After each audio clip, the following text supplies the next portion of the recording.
रुक्मिणी विदर्भ के राजा भीष्मक की पुत्री थीं। वे अत्यंत सुंदर, विदुषी और भगवान विष्णु की अनन्य भक्त थीं। उन्होंने बाल्यकाल से ही भगवान श्री कृष्ण को अपने पति रूप में स्वीकार कर लिया था।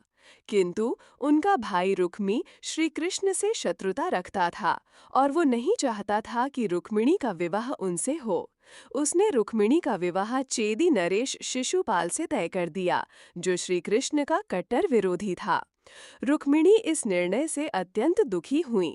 उन्हें विश्वास था कि यदि उनका विवाह श्री कृष्ण से नहीं हुआ तो उनका जीवन व्यर्थ हो जाएगा। उन्होंने निश्चय किया कि वे स्वयं श्री कृष्ण को संदेश भेजेंगी और उनसे आग्रह करेंगी कि वे आकर उनका उद्धार करें। रुक्मिणी का प्रेम संदेश। रुक्मिणी ने एक विश्वसनीय ब्राह्मण को अपना पत्र देकर द्वारका भेजा। इस पत्र में उन्होंने श्री कृष्ण से प्रेम और भक्ति से भरी प्रार्थना की। हे प्रभु, यदि आप वास्तव में दीनों के नाथ हैं और यदि मैंने मन, वचन और कर्म से आपको ही अपना पति माना है, तो कृपया आकर मेरा उद्धार करें। उन्होंने आगे लिखा कि विवाह से एक दिन पहले वे देवी भवानी के मंदिर में प्रार्थना करने जाएंगी और वहीं पर श्री कृष्ण आकर उन्हें ले जा सकते हैं। ब्राह्मण ने यह संदेश द्वारका जाकर श्री कृष्ण को दिया। श्री कृष्ण ने इसे पढ़ते ही विदर्भ जाने का निश्चय किया। श्री कृष्ण का रुक्मिणी हरण। श्री कृष्ण का रुक्मिणी हरण। विवाह से एक दिन पहले रुक्मिणी भवानी माता के मंदिर में प्रार्थना करने गईं। वे प्रार्थना कर ही रही थीं कि अचानक श्री कृष्ण अपने गरुड़ वाहन पर वहां प्रकट हुए। उन्होंने रुक्मिणी को अपने रथ पर बैठाया और तेज गति से वहां से निकल पड़े।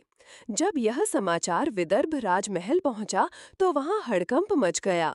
रुक्मी और शिशुपाल अत्यंत क्रोधित हो गए और श्री कृष्ण का पीछा करने के लिए अपनी सेना भेजी। रुक्मी ने श्री कृष्ण को रोकने के लिए उन पर हमला कर दिया। उसने श्री कृष्ण से युद्ध किया, लेकिन वह उनकी दिव्य शक्ति के सामने टिक नहीं सका। श्री कृष्ण ने रुक्मी को पराजित किया और उसे मारने का विचार किया, लेकिन रुक्मिणी के आग्रह पर उन्होंने उसे जीवित छोड़ दिया। श्री कृष्ण और रुक्मिणी का विवाह। श्री कृष्ण और रुक्मिणी का विवाह। श्री कृष्ण रुक्मिणी को द्वारका ले गए, जहां भव्य उत्सव के साथ विवाह संपन्न हुआ। यह विवाह सभी देवी देवताओं, ऋषि मुनियों और यदुवंश के सभी प्रमुख सदस्यों की उपस्थिति में हुआ। द्वारका नगरी को फूलों, दीपों और रंगोली से सजाया गया।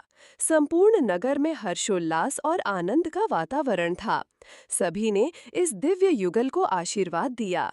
इस प्रकार रुक्मिणी ने न केवल अपने प्रेम और भक्ति की परीक्षा पास की, बल्कि यह भी सिद्ध किया कि जब प्रेम सच्चा और निष्कलंक होता है तो स्वयं भगवान उसकी रक्षा करने के लिए आते हैं।